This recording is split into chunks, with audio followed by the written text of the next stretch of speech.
All right, guys, Murph's here.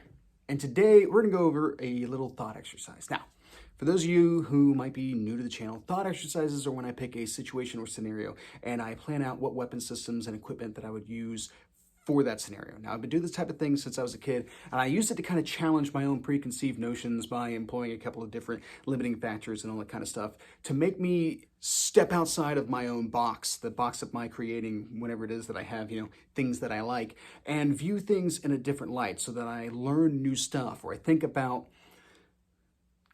I highlight different aspects that would really make different weapon systems stand out, or perhaps things that I wouldn't normally consider more bearable to consider. And I've been doing a couple of these things, occasionally on the channel. There's like 3 or 4 of you out there who actually really like them and they request them, and this is actually a viewer requested video. So if you find this concept interesting, go ahead and check the description. I'll have annotated there the other videos that I've done covering the same type of vein. Situations could cover, arming a military post, World War II, or perhaps weapon systems that I would pick for, say, a Kentucky elk hunt. Now, today what we're going to be talking about is what I would utilize from my collection, a handgun, that is, from my collection, if I was uniformed private security, working in a high-risk area. Now, let's go ahead and identify or start to put together some of our limiting factors. Now, I went ahead and I looked into my state's regulations on private uniformed security handgun stuff. And what I found was that there really isn't that much. Most of the regulation gets covered going over a lot of the accreditation process. So private uniformed security who want to carry handguns have to go to a course where they have to demonstrate proficiency with a firearm, pass a shooting exam, and then also have to requalify every so often. I don't remember what the actual length of time was, and a lot of that's going to depend on what state you're in as well. Now, when it came down to the actual firearms, the only thing that my state really delineated was caliber choices, in which it said that the handgun had to be chambered in one of a variety of calibers: 32, 357, 9mm, 40, 10mm, or 45.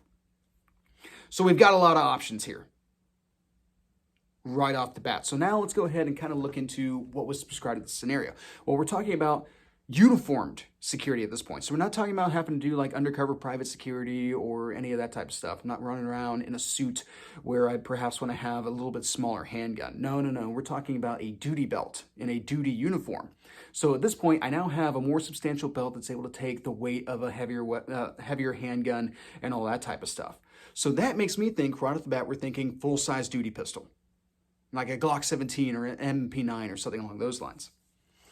Now, when we're talking about a lot of different security companies out there, a lot of times they will provide their officers with their own handguns, kind of like a police department could choose to do.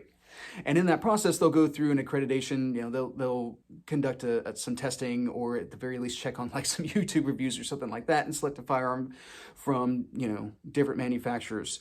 And I've seen a wide variety of handguns utilized by security over the years. When I was much younger, you would still see revolvers. The last time I saw any uniformed security use revolvers was like Ukraine.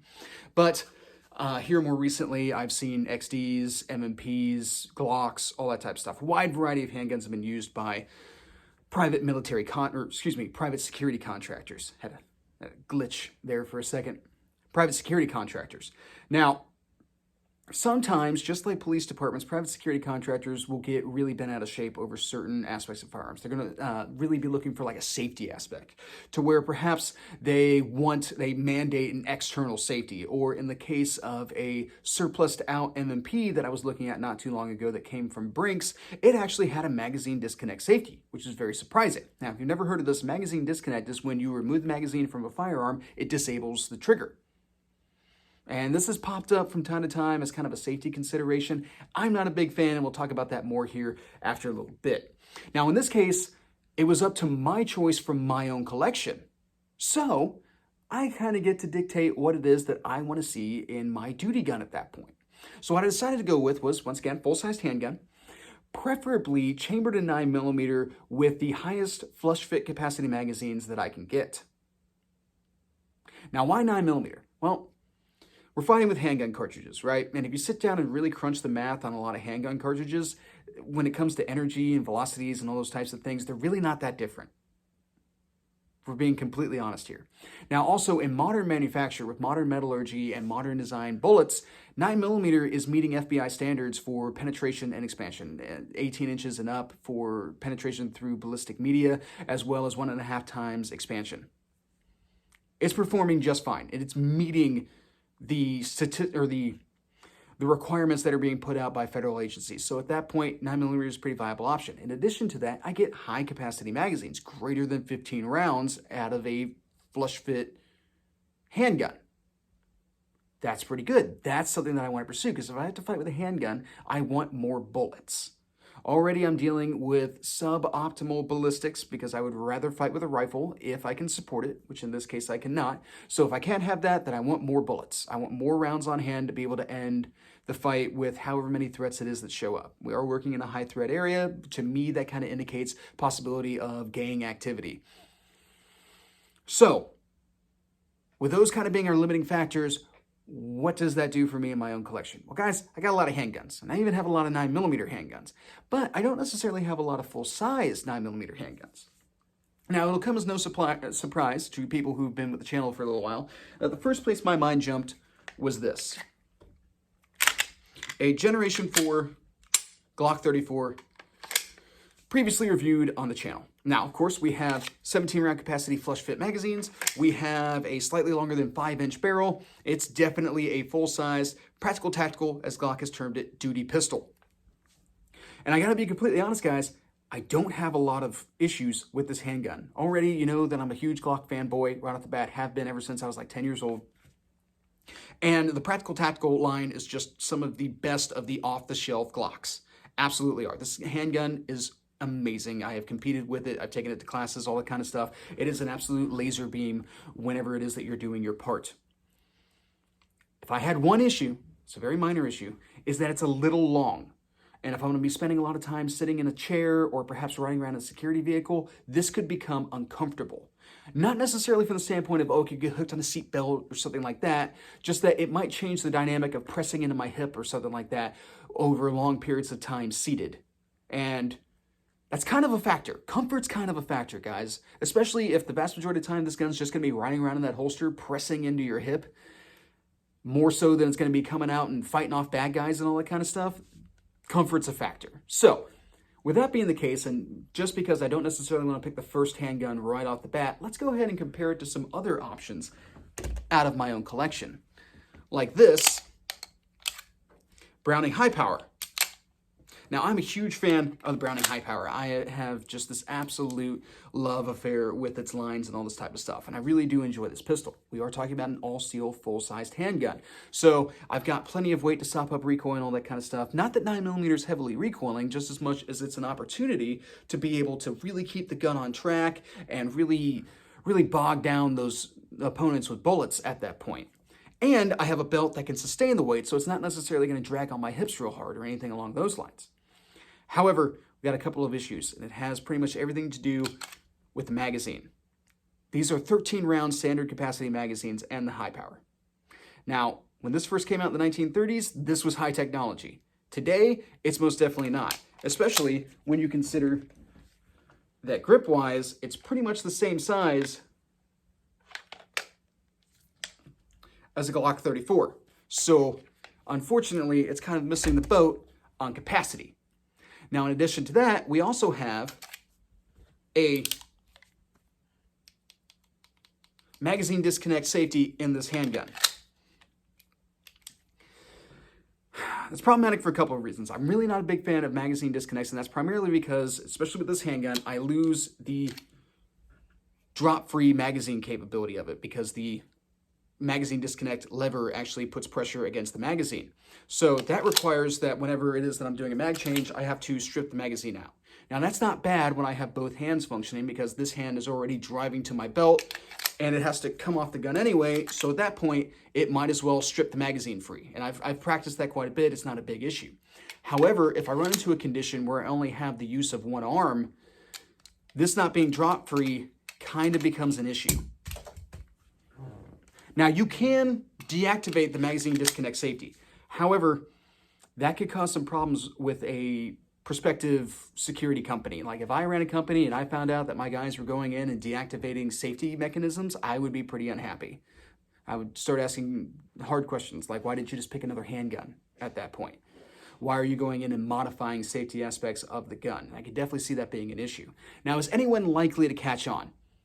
Not particularly. Most people forget about magazine disconnect safeties. I've met multiple instructors who were flabbergasted by the existence because they don't often see it, so they forget that it exists. So you could probably modify this and nobody would notice. But if you're trying to be honest and above board, that's not necessarily something that you want to do. So that's kind of what's knocking this thing out of consideration. So then I reached way into the back of the safe and I pulled out this, a Beretta APX. Now the APX was actually Beretta's offering for the MHS modular handgun system trials that got the M17, or the P320 designated the M17. Sounds like the cat's hungry. But it didn't win, obviously, the 320 did, and it does have a couple of features that was supposed to make it competitive with the 320. It has a modular chassis system. It's got these deep grooves all the way across the top so that you can grip wherever in supposedly any environmental condition.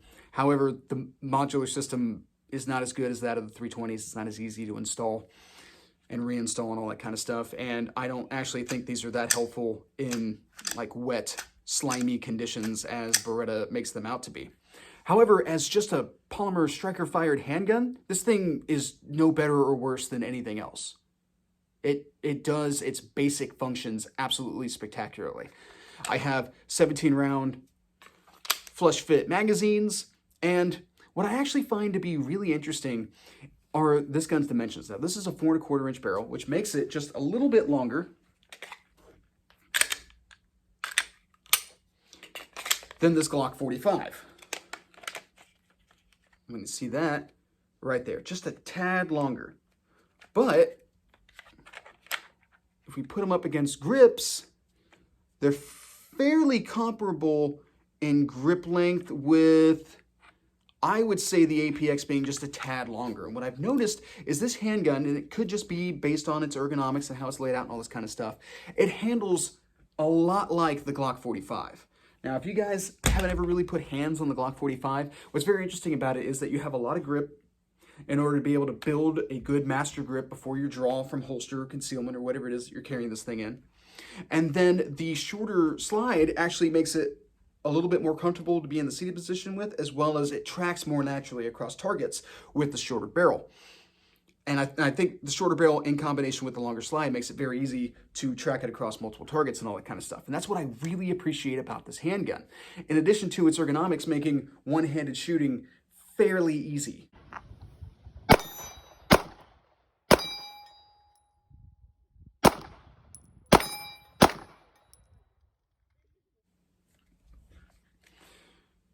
So there's a lot of interest right here in this. As much as this thing's very ugly, it performs very well. I've competed with it, and I've taken it to courses and all that kind of stuff, and I really have no complaints with it.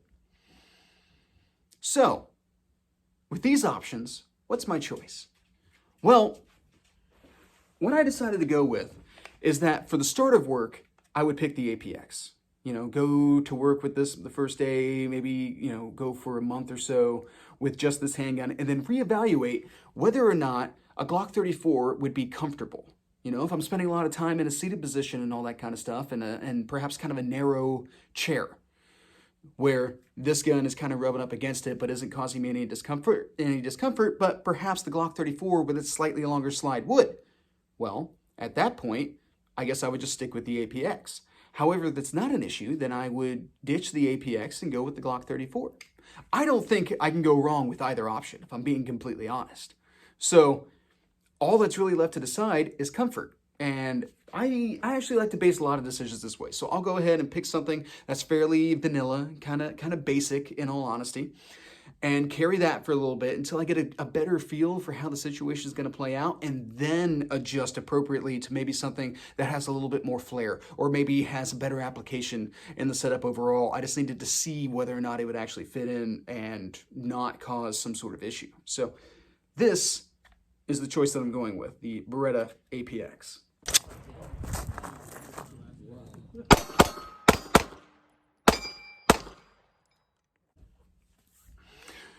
All right, guys, I think that pretty much covers my thoughts on this particular video. Hope you guys found this interesting, and I would be curious to hear what you guys would pick out of your own collections. This is the key, this is the operative word here, out of your own collections.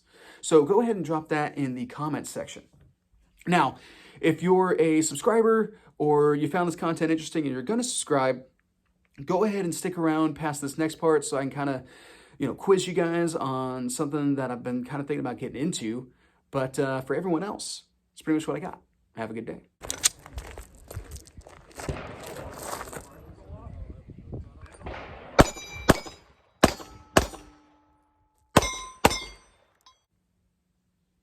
All right, so for those of you who stuck around, let's go ahead and talk about this real quick. So in the next year, I might have a couple of gaps in coverage to where I might have to go a couple of weeks, possibly a couple of months without necessarily being able to post. Got some work stuff going on that might cause some gaps in coverage on YouTube to where I may not be able to reliably post my weekly video. So with that being the case, I was thinking about diversifying the social media footprint for the channel. And I was thinking about establishing a Facebook group. So what I want to kind of get from you guys is, what would you want to see out of a Murph's Law Facebook group? What I'm kind of thinking is that I could give you some kind of behind the scenes content, maybe some bonus content for subscribers, as well as discussion forums and all that kind of stuff, which is why I'm really looking at Facebook for that type of application. I would be curious as to your guys' opinion on it, so go ahead and hit me up in the comments section and let me know if there's any interest in a Murph's Law Facebook. All right, now, with that being the case, that's pretty much what I got. Have a good day.